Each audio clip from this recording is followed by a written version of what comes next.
Welcome back to another fantastic episode of Oklahoma City Nonprofits in Action. We're here with Margaret Creighton today, the president and CEO of Positive Tomorrows, and I'm really thrilled to be getting into that organization and that story. But first, let's take just a brief moment to thank our sponsor. This episode is brought to you by Trust Company Oklahoma. For 45 years, they've been helping turn generosity into lasting impact. By partnering with nonprofits and community organizations, Trust Company manages endowments so organizations can focus on their mission. Because when these nonprofits thrive, Oklahoma thrives. To learn more, go to trustok.com. Well, thank you to our sponsor, Trust Company. We're really excited that they have sponsored our episode and are making this thing come to life today. So we're really thrilled to have them as a sponsor. Let's turn to you. Hello. Hi, how are Margaret, you? hello. Thanks for being on the show. Yeah, of course. Thanks for having me. So excited to be here. Yeah, well, you know what? I like talking to nonprofit leaders, Yeah. and that happens to be you. And this is a really great organization Thank you. that I think is so. pretty one of a kind in the nation. Yeah, right? we're, as far as we know, we're the Yeah. only ones in the country that are doing what we do. So Okay. we believe that we're very unique, and we believe that we're unique in the best ways possible to better serve kids. So we always want to bring our kids back to the public schools when they're ready. Mhm. But for us, we believe that working with kids in a very small classroom setting can get them caught up in all the ways they need to be caught up so that we can then give the public schools a very successful family. And that's something that's really important to us, that it's not just the kiddo that's being successful, that it's the entire family that's ready to do all the amazing things that we know that's possible for them. Well, we got a good teaser. Yeah. We'll get into that. I want to start with just an individual story. Sure. Can you take us on that journey of what it looks like to go into Positive Tomorrows and then to go back into the public school system? Yeah. So, first of all, Positive Tomorrows is the only school and social service agency in the state that is specifically serving kiddos and families experiencing homelessness. So all of the kids and families, when they come to us for school and for help with housing and job and employment, they're all currently experiencing homelessness. So that can look like a lot of different things, but the largest majority of our kiddos are coming from one of our shelters here in town. So we love partnering with the shelters. They do an amazing job at what they do, and that allows us to do an amazing job at what we do. So working with those shelters, but we also have kiddos that are couch homeless. So they are bouncing around from place to place, and we just never really know where they are from night to night, which is hard on our hearts. We want to make sure that we know where every kiddo is going to lay their head at night. So those kiddos might be in a car, in a motel, if they can stay for a night or two, if they can get enough money to pay for that night by night. They might be staying with other people. So it could be someone that they know well. It could be someone that they don't know very well at all. A lot of times doubled up or tripled up in spaces that are meant for one family. We also have families that stay in abandoned buildings and abandoned homes, and we do have families each year that are camping families, so staying in tents. And then we have our families that are we're holding on to for a little bit longer, that are almost ready to transition out of our school. So those families are typically in transitional housing, partnering with another program that helps them to maintain that housing, or they're doing it all on their own. So maybe mom, dad, the combination, or whatever that looks like for the adults in the family, they have a job and they are full-time and they have the ability to start paying rent on their own.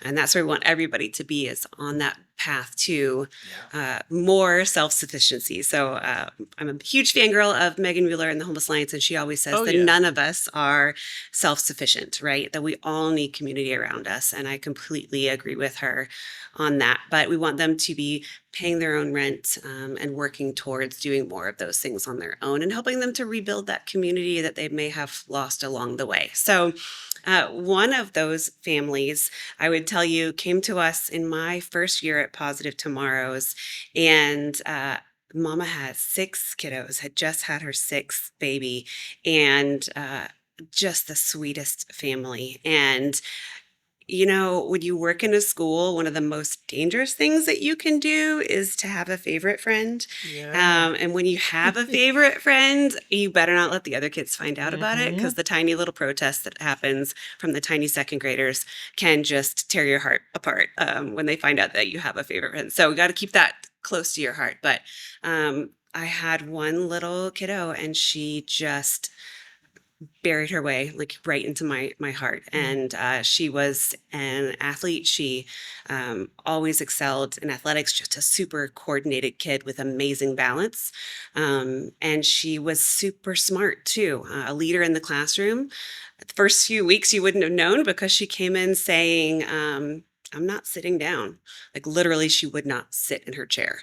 And so the first couple of weeks were a little bit hard because she really wouldn't sit down. And when you think about what that really is for a child, it's the control over what I can control, right? So saying I'm not sitting down is a choice that I can make. That's not aggressive. It's not mean. It's not something that's overtly wrong necessarily, right? But it's a choice, and it's what I can control. So eventually, she started to feel safe enough to be able to sit down. And once you can sit down, the learning can happen, right? So building that safety for kids is really important when they first come into our school. That allows them to take a deep breath and trust that we're always going to be there. And then the learning can happen. So we had this family for a few years, and then it was time for them to transition. Mom was doing great, had a great job, they were transitioning to a place where they had a support system with them. And we didn't see them for a long time. And then last year at Halloween, I got one of the best surprises. My girl came back to tell me how she was. And not only to tell me how she was, but she was on fall break from college. So she had been accepted into a college on a full scholarship to run track. So she forgot to mention this part.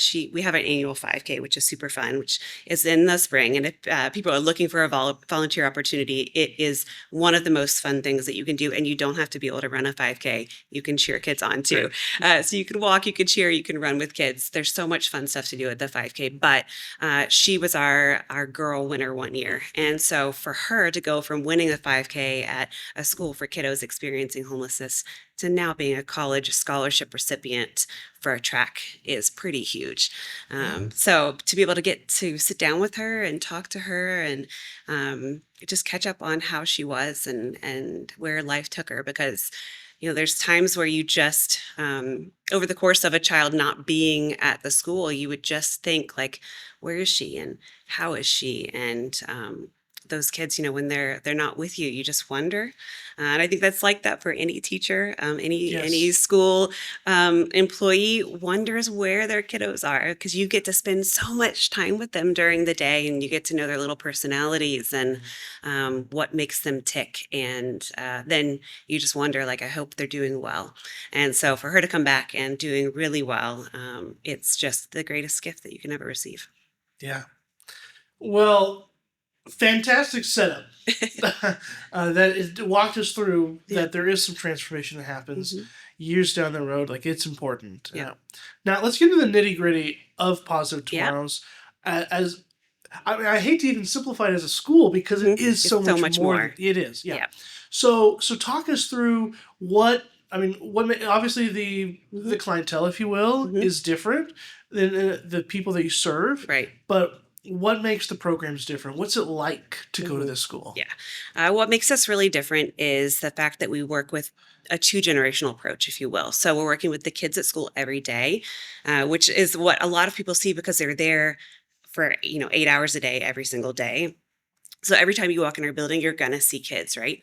We're also working with the families just as much, but we want them to be working towards their goals, which means that they're not going to be inside of our school all the time, right? So we want them to be working towards housing and employment. And so our case managers are really out and about a lot, really helping them to remove the barriers that come along the way.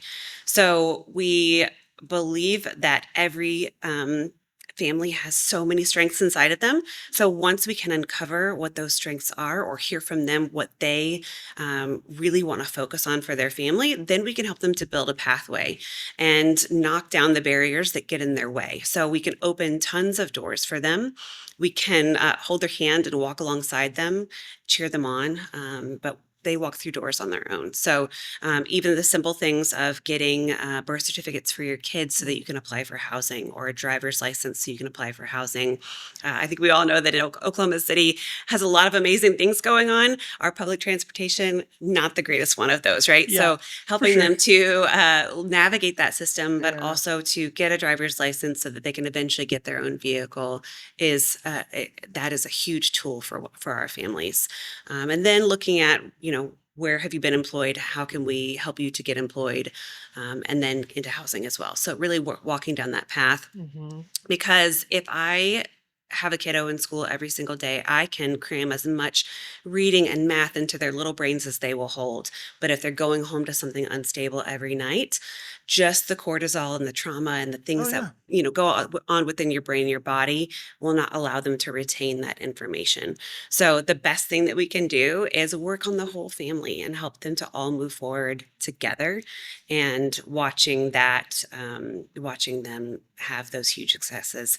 And sometimes it's not the huge stuff. It's the little things of a kiddo running up to you and saying, "Oh, my mom got her driver's license." And those are the wins that not everybody understands, or not everybody would think would be a big thing. But all the kids in their class understand what it means when mom gets her driver's license. So celebrating the little joys and the big joys, because there's always joy if you look for it. But in this work, there's also hard stuff. And if you're not careful, the hard stuff can take over the good stuff. So for your own mental health and your own well-being, you also just really have to look for the joy in everything you do. Yeah.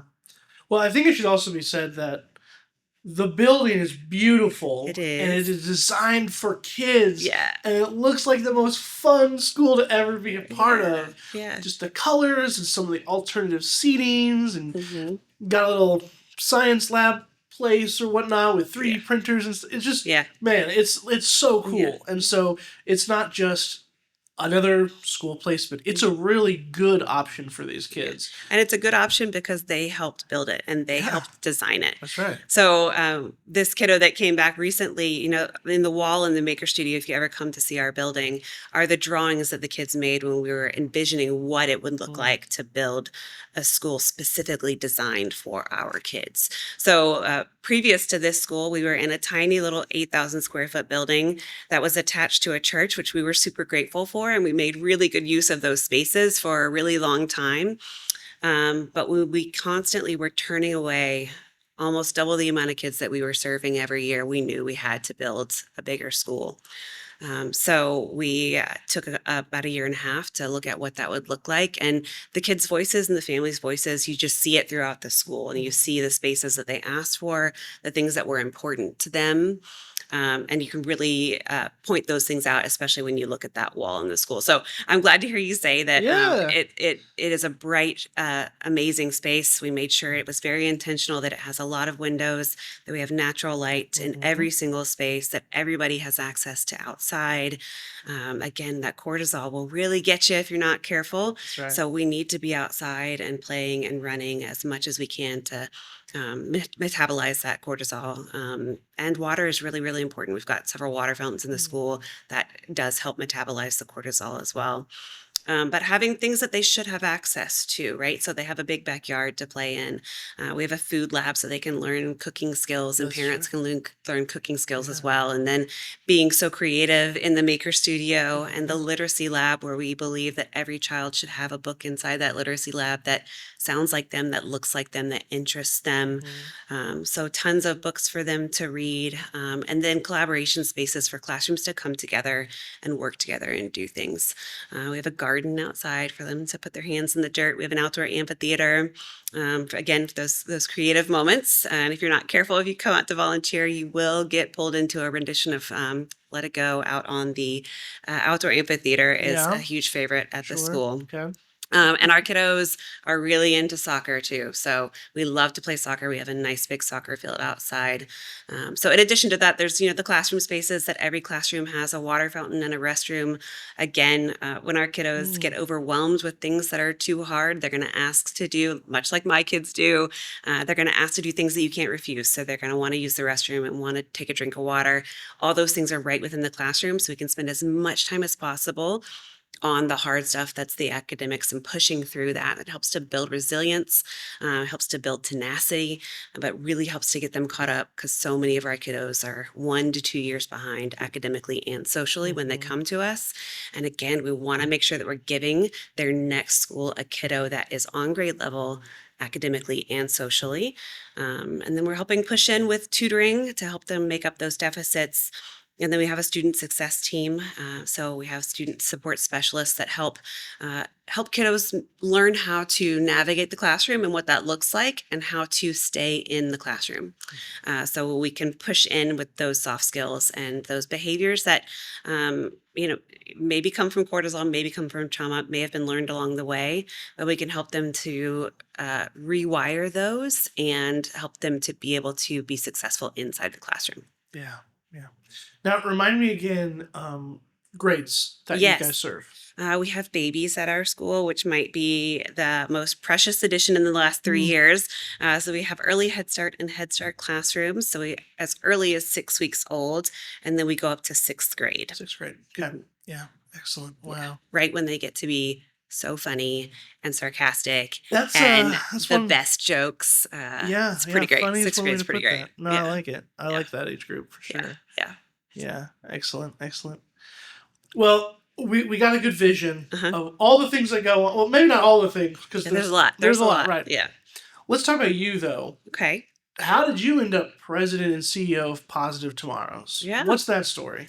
I came to Positive Tomorrows when I was pregnant with my second kiddo, and I was, as many females probably experience, you are anxious when you are pregnant because of employment, right? It shouldn't be that way, but I was in a place where I had one child at home who was 18 months old, and I was looking at, if I'm going to be spending this much time away from my kiddos, I want to make a really significant difference.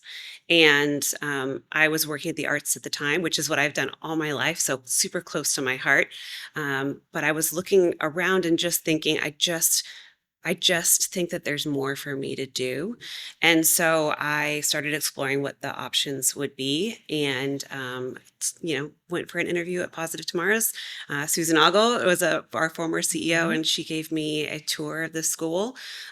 She is a phenomenal leader and a phenomenal mentor to me. And she did not care that I was pregnant. To her, that was just a blip on the spectrum, on the radar of where we were going to be over the next. I've been there 13 years now, and she said that's short term, and I'm looking long term, so that's not a problem for me. And I just really appreciated the way that she treated me during that time and gave me the space and the time. But I also was very committed to what we were doing at the school. So when you find those people that will invest in you and that will pour into you during times of uncertainty, I think that makes you even more committed to the work that you're doing. So all that to say, I took a tour at Positive Tomorrows. I came on as the development director. Worked through the capital campaign as that, and then was promoted as to executive vice president as she was looking to retire, and then we worked together on that transition, and then I've been in this role since 2022. So a long time. Yeah, no, that's good. I love to hear all these nonprofit leaders and the longevity in their work, because that's where the change happens. Maybe not in year one, maybe not in two, but after all this time, you can really make a huge impact. So always nice to hear those stories. I like that. And it's always good to hear that, like, nonprofits are have positive cultures and Hmm. things like that. That is Yeah. also good to hear. Yeah. I hear a lot about that in Oklahoma City, Hmm. and I hear some theories that it might be a little different in Oklahoma Hmm. City compared to other places. Yeah. Sometimes nonprofits can get a bad rap, Yeah. working to the bone or whatnot, Yeah, and it but can be a competitive environment too. And, mm, one of the things that led by Susan, you've got to work together here in the city. And we can't do the work that we do alone. And so the more people that we can bring to the table that can join us in the work, the better off we're all going to be. mhm. Plus, nobody likes to walk around being negative all the time. That's not fun. Why don't we just all build each other up and bring each other to the table? So, I think Susan really solidified that for me, and like I said, in the way that she treated me during a time where I was very vulnerable, and the trust that we built there, and I had some other bosses too in the past that have really been champions of bringing people together. And I think once you can learn that it's not about the competition, but it's about how much more we can do when we come together, Mm. your life just exponentially gets better. Yeah, I love to hear that. Yeah. That's great. Yeah. That's great. Well, I do want to give you a chance to appeal to the listeners and the watchers Yeah. here. How can people get involved? How can they Yeah. support? How can they give time, research, whatever? Give us the spiel here. Yeah, there's so many different ways to get involved. There's the volunteering of your time. So, like I was saying, the 5K in the spring. There's a couple of other really fun things around the end of the school year. We have Super Kids Day. So think, Mm. I'm dating myself, but think Field Day if you're my Of age course, I or had a field day. older. Yes. Absolutely, yeah. So now we call it Super Kids Day. Yeah. But there's all kinds of really fun times. Halloween is a fun time to come out and help our kids have a safe trick or treat Hmm. experience. But there's also mentoring a kiddo, and that is all year long. So that's spending an hour a week with a friend who you will get to invest in. You will help them to do some schoolwork, and then you do some fun stuff too. So Nice. it's a little bit structured and it's a little bit unstructured, but it's all about building that special adult relationship with a child, and having a positive role model in their lives. So the more adults that we can surround our kids with, the more they will learn, and the more that they will be confident Yes. in speaking to people in the future and knowing what they might want to do for a job, having life experiences. So we love our mentors. Mentors work with kiddos kindergarten and up. And again, it's a once a week commitment. So that's the one, though, that it's kind of hard because Mm. here's what I always tell people: our backyard is beautiful. There's a lot of windows there. And on mentor days, a lot of times the kids are playing outside until their mentors come get them. And if you don't come get your kiddo on mentor day, their little tiny faces are squished up against the glass waiting for you. Mm. So I always tell people this is one that we need you to be there every week, or let us know that you can't be there. Right. So mentoring is super fun. We also need helpers at breakfast and at lunch. There's tons of ways Yeah. to volunteer. And then, of course, throwing birthdays for our kiddos is really, really fun. So every kiddo at our school gets their very own birthday party Okay. where they can ask for 5 things. And it's really fun to do with a small group too. So if you have a small office, 5-ish people or less, it's really fun to do as like a team building with them. So you get to shop their wish list. You get to buy the cake that they asked for, which is very important. The cake around here, Uh-huh. chocolate versus vanilla. Swirl has become a big thing. Swirl, yeah. Yeah. I And see. and some of the kids want cupcakes. So cake or cupcakes. So those are the options that they get. I got you. But then they get to pick a theme for their party too, which is always really fun when the volunteers get into that. So it's a great time to throw a birthday for a kiddo. And for so many of them, they've never had a birthday party in their lives, or they've never had a cake with their name on it where they can blow out the candles on a birthday cake. And I think we've all had that experience of taking that big breath and wishing and hoping for something. And for our kids, that might be the first time that they really get to sit back and think about what that looks like for them. So, what are they hoping for, and what are they wishing for, and what do they see in their future? All of that can be encompassed in one birthday party, which is really special for our kiddos. Wow. Yeah, it's super fun. And then there's also the things that we always need. So we always need hygiene items. We send those home once a month for our kiddos. A lot of times we're always in need of lice kits for our friends. That's something that we struggle with sometimes. And clothes. So we also need shoes. Shoes are a bit of a more expensive item. So sneakers, we need all sizes of sneakers, from little tiny toddler sneakers, which are the cutest to pick out. I get it. All the way up to, some of our sixth graders, some of them are much taller than me. So up to those adult sizes as well. And then our kiddos really love hoodies. So light jackets and hoodies. You never know in Oklahoma when the wind is going to shift. So we're always collecting hoodies because kids wear those year round. I was going to say, they wear hoodies when it's 90 degrees outside for some reason. I know. Yeah. So hoodies always. Yeah. Excellent. Well, awesome. A lot of ways to get involved, to give, things like that. From mentoring to serving breakfast to throwing a birthday party. Yeah. And then financially investing in our school too. Yes. So again, we're a tuition-free private school. So every single kiddo is on scholarship at Positive Tomorrows. So you can sponsor one kiddo. Your company can sponsor a kiddo. You can work through your workplace campaign if you're an agency or an organization that has a United Way campaign. Those donations come to us as well. So lots of different ways to financially invest in our school also. Great. Love it. Like a good variety, because I'm anticipating there are some people out there right now that love this mission, want to be a part of it. Well, you got no excuses now. You have a plethora of things to choose from, and that is why we do this show. So you can be introduced to some awesome organizations and know about those opportunities to get involved. So 5K, mentoring, birthday parties, sponsoring a kiddo there, lots of different ways. So thank you for telling us about all those ways. Thanks for asking. We need to know what's going on so we can best serve you and, more importantly, serve the kiddos and their families as well. Yeah. Well, let's get a little bit more fun, if you will, a little bit more, changing some gears here, because we end with a Oklahoma City question. Okay. And so I want you to shout from the rooftops about something you love in Oklahoma City. Okay. Pick a restaurant, a company, an attraction, whatever it might be. We love to end the episodes with just highlight some good in Oklahoma City. Yeah. I think it's really hard for a family, my kids are 15 and 13, to find a restaurant that everybody loves. Okay. For us, we have a new restaurant. Well, it's not really new now. I think it's been around for like 4 years, that moved in close to where we live, and it's called Awaji Izakaya.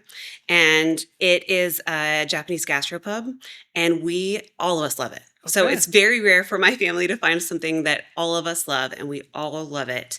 And it's so much so that my kids, their grandparents live in Canada. And so they were in Canada with their grandparents. And my husband and I went on a date night at Awaji, and they were looking at Life 360, and they called us while we were there and said, "You went without us? This is so uncool." So we love Awaji. We love to go there. They've got really great food, and the Awaji 75 is the best cocktail in town, in my opinion. Okay. Yeah, secretly this podcast is a backdoor for me to get restaurant recommendations. Yeah. Because that's what I've never heard of that one before. Oh, you have to go. Okay. I'll give you a list of what we like to order. Okay, yeah. Yeah, because my experience with Japanese gastropubs is not a lot. It's fantastic. You should go. But sounds good. It does sound good. Yeah, and the service is always great. Awesome.